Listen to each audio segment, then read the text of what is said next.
Welcome to little library. ഇന്നത്തെ നമ്മുടെ ടോപ്പിക്കും ഫിസിക്സിലെ ആദ്യത്തെ ചാപ്റ്ററായ ഇഫക്റ്റ് ഓഫ് ഇലക്ട്രിക് കറണ്ടിന്റെ കണ്ടിന്യൂഷൻ ആണ്. ഇതും ഒരു ചെറിയ ക്വസ്റ്റ്യൻ ആൻസർ സെഷൻ ആണ്. ഏതാനും ക്വസ്റ്റ്യൻസും അവയുടെ ഉത്തരങ്ങളും എങ്ങനെയാണ് വരുന്നത് എന്ന് എക്സ്പ്ലെയിൻ ചെയ്യുന്ന ഒരു സെഷൻ ആണ്. ആദ്യത്തെ ചോദ്യം, an electric iron works on 230 volt. A current of 3 ampere flows through this for half an hour. Calculate the amount of heat energy generated.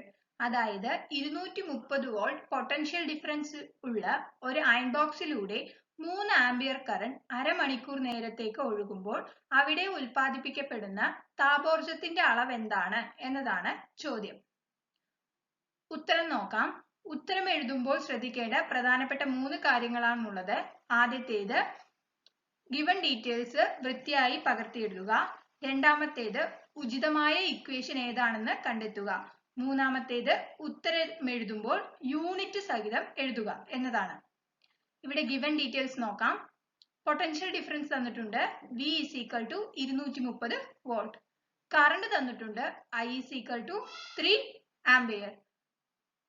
സമയം തന്നിട്ടുണ്ട് അരമണിക്കൂർ. അതായത് ഈ ലെസണിന് താഴെ വരുന്ന എല്ലാ ചോദ്യങ്ങൾക്കും ഇക്വേഷൻ ഉപയോഗിക്കുമ്പോൾ സമയം സബ്സ്റ്റിറ്റ്യൂട്ട് ചെയ്യേണ്ടത് സെക്കൻഡിലായിരിക്കും. ഇവിടെ നൽകിയിരിക്കുന്നത് അരമണിക്കൂർ എന്നാണ്.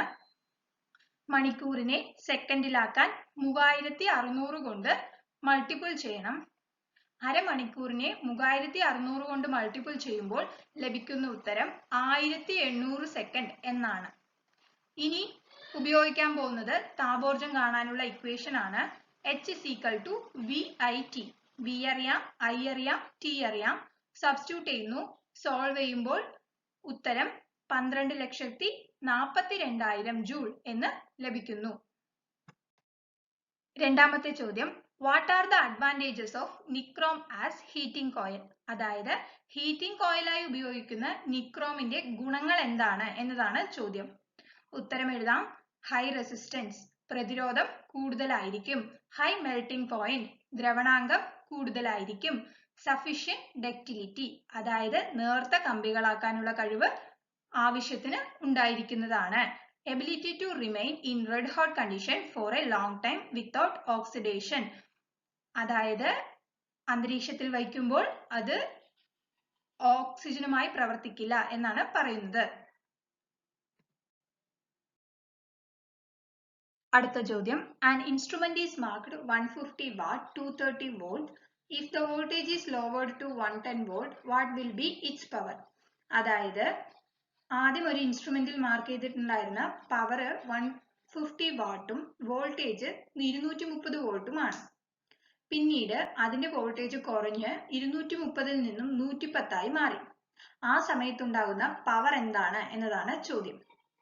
പവറിനെയും വോൾട്ടേജിനെയും ബന്ധിപ്പിക്കുന്ന ഒരു ഇക്വേഷൻ നമുക്കറിയാം. P is equal to V square by R. അതിൽ P യും V യും നമുക്കറിയാം, R അറിയില്ല. ഒരു ഇൻസ്ട്രുമെന്റിന്റെ റെസിസ്റ്റൻസ് എന്ന് പറയുന്നത് കോൺസ്റ്റന്റ് ആയിരിക്കും. അപ്പോൾ ആദ്യം മാർക്ക്ഡ് ആയിട്ട് തന്നിരിക്കുന്ന പവറിൽ നിന്നും വോൾട്ടേജിൽ നിന്നും ആ ഇൻസ്ട്രുമെന്റിന്റെ റെസിസ്റ്റൻസ് എന്താണെന്ന് കണ്ടെത്തുന്നു. R is equal to V square by P. 230 voltage, 150 power, solve ചെയ്യുമ്പോൾ 1053 ഡിവൈഡഡ് ബൈ 3 എന്ന് ലഭിക്കും.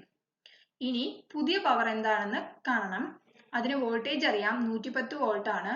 റെസിസ്റ്റൻസ് അറിയാം, 1053 ഡിവൈഡഡ് ബൈ 3. സോൾവ് ചെയ്ത് വരുമ്പോൾ പുതിയ പവർ എന്ന് പറയുന്നത് 34.31 വാട്ട് എന്ന് ലഭിക്കും. നാലാമത്തെ ചോദ്യം, what is the material used to make the heating coil of a filament lamp? അതായത് ഫിലമെന്റ് ലാമ്പ് നിർമ്മിക്കാൻ ഉപയോഗിക്കുന്ന ഹീറ്റിംഗ് കോയിൽ ഏതാണ് എന്നതാണ് ചോദ്യം. അതിലെ B subdivision, what about in an electrical heating device? Electrical heating ഡിവൈസിൽ ഉപയോഗിക്കുന്ന ഹീറ്റിംഗ് കോയിൽ ഏതാണ് എന്നതാണ് ബി സബ്ഡിവിഷനിലെ ചോദ്യം. C subdivision, will you suggest to use them in the opposite way? Why? അതായത് ഇലക്ട്രിക്കൽ ഹീറ്റിംഗ് ഡിവൈസിൽ ഉപയോഗിക്കുന്ന ഹീറ്റിംഗ് കോയിലിനെ ഫിലമെന്റ് ലാബിൽ ഉപയോഗിക്കാൻ കഴിയുമോ, എന്തുകൊണ്ട് എന്നതാണ് ചോദ്യം ചോദിച്ചിരിക്കുന്നത്. അപ്പൊ എ സബ്ഡിവിഷന്റെ ആൻസർ നോക്കാം. What is the material used to make the heating coil of a filament lamp? Filament lamp ഉപയോഗിക്കുന്ന heating coil നിർമ്മിക്കപ്പെട്ടിരിക്കുന്നത് ടങ്സ്റ്റൺ കൊണ്ടാണ്. ഉത്തരം tungsten. B subdivision. What about in an electrical heating device? Electrical heating device ഉപയോഗിക്കുന്ന heating coil എന്ന് പറയുന്നത് nichrome ആണ്. ഉത്തരം nichrome. C subdivision. Will you suggest to use them in opposite way? Why? അതായത് heating ഡിവൈസിൽ ടങ്സ്റ്റനും filament ലാമ്പിൽ നിക്രോമും ഉപയോഗിക്കാൻ കഴിയുമോ, എന്തുകൊണ്ട് എന്നതാണ് ചോദ്യം. നിങ്ങൾ അത് സജസ്റ്റ് ചെയ്യുമോ എന്നാണ് ചോദിച്ചിരിക്കുന്നത്. ഒരിക്കലും നമുക്കത് സജസ്റ്റ് ചെയ്യാൻ കഴിയില്ല. അതുകൊണ്ട് നോ. ബിക്കോസ് ടങ്സ്റ്റൺ വന്നിട്ട് എയറുമായി കോണ്ടാക്റ്റിൽ വരുമ്പോൾ അത് ഓക്സിഡൈസേഷൻ സംഭവിക്കും. ഓക്സിഡൈസേഷൻ സംഭവിച്ച് അത് കത്തിപ്പോകും. പക്ഷെ നിക്രോം ഓക്സിഡൈസ് ആവില്ല. അതൊരു ഗുണമാണ്, നിക്രോമിന്റെ ഗുണം. അടുത്തത് ടങ്സ്റ്റണിന് ഹൈ ഡക്റ്റിലിറ്റി ആണ്. അതായത് അതിനെ നേർത്ത കമ്പികളാക്കി മാറ്റാൻ കഴിയും. കമ്പാരിറ്റീവ്ലി നിക്രോമിനേക്കാളും ഇതിന് ഡക്റ്റിലിറ്റി കൂടുതലാണ്. അതുകൊണ്ട് ഫിലമെന്റ് നിക്രോം ഉപയോഗിച്ച് നിർമ്മിക്കാൻ കഴിയില്ല എന്നതാണ് രണ്ട് റീസൺസ്. അഞ്ചാമത്തെ ചോദ്യം, explain the working of CF lamp അഥവാ കോമ്പാക്ട് ഫ്ലൂറസെന്റ് ലാമ്പിന്റെ വർക്കിംഗ് എക്സ്പ്ലെയിൻ ചെയ്യുക എന്നതാണ് ചോദ്യം. ഒരു CF ലാമ്പിന്റെ പ്രധാനപ്പെട്ട ഭാഗങ്ങളാണ് fluorescent tube, mercury vapour, electrodes, fluorescent coating എന്നിവ. ഈ ഫ്ലൂറസെന്റ് ട്യൂബിനുള്ളിലായിരിക്കും മെർക്കുറി വേപ്പർ ഫില്ല് ചെയ്ത് വെച്ചിരിക്കുക. അതിന്റെ അറ്റത്തായി ഇലക്ട്രോഡ്സ് കാണപ്പെടും. നമ്മൾ ഹൈ ഫ്രീക്വൻസി കറണ്ട് ഈ ഇലക്ട്രോഡ്സിലൂടെ പാസ് ആവുമ്പോൾ അതിൽ നിന്നും ഇലക്ട്രോൺസ് എമിറ്റ് ചെയ്യപ്പെടും, അതായത് പുറന്തള്ളപ്പെടും. ആ ഇലക്ട്രോൺസ് ഫ്ലൂറസെന്റ് ട്യൂബിലുള്ള മെർക്കുറി വേപ്പറുമായി കൂട്ടിമുട്ടി അവിടെ നിന്നും അൾട്രാവയലറ്റ് റേസ് പ്രൊഡ്യൂസ് ചെയ്യപ്പെടും. ഈ അൾട്രാവയലറ്റ് റേസിനെ നമ്മുടെ ഫ്ലൂറസെന്റ് ട്യൂബിൽ കോട്ട് ചെയ്തിട്ടുണ്ടാവുന്ന ഫ്ലൂറസെന്റ് കോട്ടിംഗ് ഉണ്ടാവുമല്ലോ, അത് അബ്സോർബ് ചെയ്തിട്ട് അതിനെ ലൈറ്റ് ആയിട്ട് കൺവേർട്ട് ചെയ്ത് പുറന്തള്ളും. അങ്ങനെയാണ് നമുക്ക് പ്രകാശം ലഭിക്കുന്നത്. ആറാമത്തെ ചോദ്യം, it is seen a 250 volt 1000 what on an electric iron box. അതായത് ഒരു അയൺ ബോക്സിൽ കുറിച്ചിരിക്കുകയാണ്, അതിന്റെ പവർ 1000 വാട്ടാണ്, വോൾട്ടേജ് എന്ന് പറയുന്നത് 250 വോൾട്ട് ആണ്. ഇനി അതിന് താഴെയായിട്ട് 3 സബ്ഡിവിഷനിലായി ചോദ്യം ചോദിച്ചിരിക്കുന്നു. ആദ്യത്തെ സബ്ഡിവിഷൻ നോക്കാം. Which material is used as heating element in the iron box? Iron ബോക്സിൽ ഹീറ്റിംഗ് എലമെന്റ് ആയി ഉപയോഗിച്ചിരിക്കുന്ന മെറ്റീരിയൽ ഏതായിരിക്കും? ഉത്തരം nichrome. B subdivision, how much is the heat generated in 10 minutes? അതായത് 10 മിനിറ്റ് കൊണ്ട് ജനറേറ്റ് ചെയ്യപ്പെടുന്ന ഹീറ്റിന്റെ അളവ്, താപത്തിന്റെ അളവ് എന്താണ് എന്നതാണ് ചോദ്യം. H is equal to PT എന്ന ഇക്വേഷൻ ഇവിടെ ഉപയോഗിക്കാം. P അറിയാം 1000 വാട്ടാണ്, T അറിയാം 10 മിനിറ്റ് ആണ്. 10 മിനിറ്റിനെ സെക്കൻഡിലാക്കണം, ഇൻറ്റു 60 ചെയ്യാം. 1000 ഇൻറ്റു 10 ഇൻറ്റു 60, 6 ലക്ഷം ജൂൾ എന്ന് ഉത്തരം ലഭിക്കും. അഥവാ അതിനെ 6 ഇൻറ്റു 10 പവർ 5 എന്ന് എഴുതാം. C subdivision, what happens to the heat if the heating coil is stretched to make double the length? അതായത് ഹീറ്റിംഗ് കോയിലിന്റെ ലെങ്തിനെ ഇരട്ടിയായി വർദ്ധിപ്പിച്ചാൽ പ്രൊഡ്യൂസ് ചെയ്യപ്പെടുന്ന ഹീറ്റ് എന്താവും എന്നതാണ് ചോദിച്ചിരിക്കുന്നത്. ലെങ്ത് ഇരട്ടിയാവുമ്പോൾ തിക്നെസ് പകുതിയായിട്ട് മാറും. തിക്നെസ് പകുതിയാണെങ്കിൽ റെസിസ്റ്റൻസ് എന്ന് പറയുന്നത് 4 മടങ്ങായിട്ട് മാറും. ഈ ഭാഗം ഒന്ന് ഓർത്തു വയ്ക്കുക. ഏതൊരു ക്വസ്റ്റ്യനും ഉപയോഗപ്രദമാണ്. അതായത് ലെങ്ത് ഡബിൾ ആവുമ്പോൾ തിക്നെസ് പകുതിയാകും. തിക്നെസ് പകുതിയാണെങ്കിൽ റെസിസ്റ്റൻസ് 4 മടങ്ങായിരിക്കും. പിന്നെ നമുക്കറിയാം ഓംസ് ലോ എന്ന് പറയുന്നത് I is equal to V/R ആണ്. ഇവിടെ കറണ്ട് എന്ന് പറയുന്നത് റെസിസ്റ്റൻസിന് ഇൻവേഴ്സ്ലി പ്രൊപ്പോർഷണൽ ആണ്. അപ്പോ റെസിസ്റ്റൻസ് 4 മടങ്ങാവുമ്പോൾ കറണ്ട് എന്ന് പറയുന്നത് 1/4 ആയിട്ട് മാറും, 1/4 ആകും. ഇനി ജൂൾസ് ലോ ഉപയോഗിക്കുന്നു. H is equal to I²RT. I അറിയാം, I/4, അതായത് 1/4 ആയിട്ട് മാറും. സോ ആദ്യം I ആണെങ്കിൽ ഇപ്പോ I/4 ആണ്. I/4 whole square. റെസിസ്റ്റൻസ് എന്താവും? ആദ്യം 6 ആണ്, ഇപ്പൊ 4 മടങ്ങായി 4R ടൈം അതേ സമയം തന്നെയാണ് 10 മിനിറ്റ് അല്ലെങ്കിൽ 2 മിനിറ്റ് ഏതാണോ ആ സമയം. സോൾവ് ചെയ്ത് വരുമ്പോൾ പ്രൊഡ്യൂസ് ചെയ്യപ്പെടുന്ന ഹീറ്റും 1/4 ഭാഗമായിട്ട് കുറയും എന്നതാണ് കാണാൻ സാധിക്കുന്നത്. ഏഴാമത്തെ ചോദ്യം, ഒബ്സർവ് ദ ഫിഗർ. 2 ബൾബിന്റെ ചിത്രം നൽകിയിട്ടുണ്ട്, എ ബി എന്ന് പറഞ്ഞിട്ട്.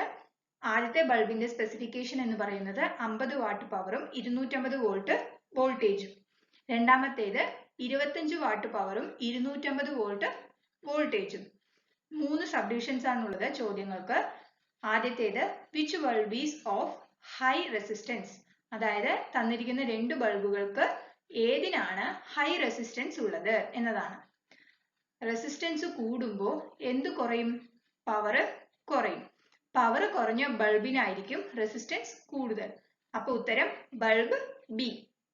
B subdivision, why can't you use nichrome's heating filament. മുൻപുള്ള ചോദ്യങ്ങളിൽ നോക്കിയ ഒരു ഉത്തരമാണ് ഇവിടെയും എഴുതേണ്ടത്. അതായത് എന്തുകൊണ്ടാണ് നിക്രോമിനെ ഹീറ്റിംഗ് എലമെന്റ് ആയിട്ട് ഉപയോഗിക്കാത്തത് എന്നതാണ് ചോദ്യം. എന്തുകൊണ്ടാണ്? അതിനെ വലിച്ചു നീട്ടി നേർത്ത കമ്പികളാക്കി മാറ്റാൻ കഴിയില്ല. അതായത് nichrome is not as ductile as tungsten. ടങ്സ്റ്റനെ കമ്പയർ ചെയ്യുമ്പോൾ നിക്രോമിന്റെ ഡക്റ്റിലിറ്റി എന്ന് പറയുന്നത് കുറവാണ്. C subdivision, what will be the heat generated in bulb A in 10 minutes if it works in 125 volt. അതായത് 125 വോൾട്ട് വോൾട്ടേജിൽ എ എന്ന് പറയുന്ന ബൾബ് പ്രവർത്തിക്കുമ്പോൾ 10 മിനിറ്റ് പ്രവർത്തിക്കുമ്പോൾ ഉൽപ്പാദിപ്പിക്കപ്പെടുന്ന താപോർജ്ജത്തിന്റെ അളവ് എന്താണ് എന്നതാണ് ചോദ്യം. ഉത്തരം നോക്കാം. ആദ്യത്തെ വോൾട്ടേജ് അറിയാം, V1 250 വോൾട്ട്, V2 അറിയാം 125 വോൾട്ട്, പവർ അറിയാം 50 വാട്ട്, ടൈം അറിയാം 10 മിനിറ്റ്. Given datas എടുത്തെഴുതി. ഇനി ആദ്യം ഉപയോഗിച്ച അതേ ഇക്വേഷൻ തന്നെയാണ്, R is equal to V1 square by P. അതായത് ഇവിടെ കോൺസ്റ്റന്റ് റെസിസ്റ്റൻസ് എന്താണെന്ന് കണ്ടെത്തുന്നു. സോൾവ് ചെയ്യുമ്പോൾ ഇവിടെ ഉപയോഗിക്കുന്ന വോൾട്ടേജ് എന്ന് പറയുന്നത് 250 വോൾട്ട് ആണ്. അതായത് ആദ്യത്തെ V1 എന്ന് പറയുന്നത്. സോൾവ് ചെയ്യുമ്പോൾ 1250 ഓം എന്ന് ഉത്തരം ലഭിക്കും. റെസിസ്റ്റൻസിന്റെ യൂണിറ്റ് ഓം എന്നാണ്. ഇനി നമ്മൾ കാണേണ്ടത് പുതിയ പവർ എന്താണ് എന്നതാണ്. P is equal to V2 square by R. R നമ്മൾ കണ്ടുപിടിച്ചു 1250 എന്ന്. V2 അറിയാം 125 ആണ്. സോൾവ് ചെയ്യുമ്പോൾ പുതിയ പവർ എന്ന് പറയുന്നത് 12.5 വാട്ട് എന്ന് ലഭിക്കും. ഇനി നമുക്ക് കാണേണ്ടത് ഹീറ്റ് ആണ്, അതായത് ഉൽപ്പാദിപ്പിക്കപ്പെടുന്ന താപോർജ്ജം. P into T എന്ന ഇക്വേഷൻ ഉപയോഗിക്കുന്നു. 12.5 into 10 into 16. സോൾവ് ചെയ്യുമ്പോൾ 7500 ജൂൾ എന്ന് ഉത്തരം ലഭിക്കും. ഞങ്ങളുടെ അവതരണം ഇഷ്ടമായെങ്കിൽ ലൈക്ക് ചെയ്യുക, സബ്സ്ക്രൈബ് ചെയ്യുക, ഷെയർ ചെയ്യുക. Thank you.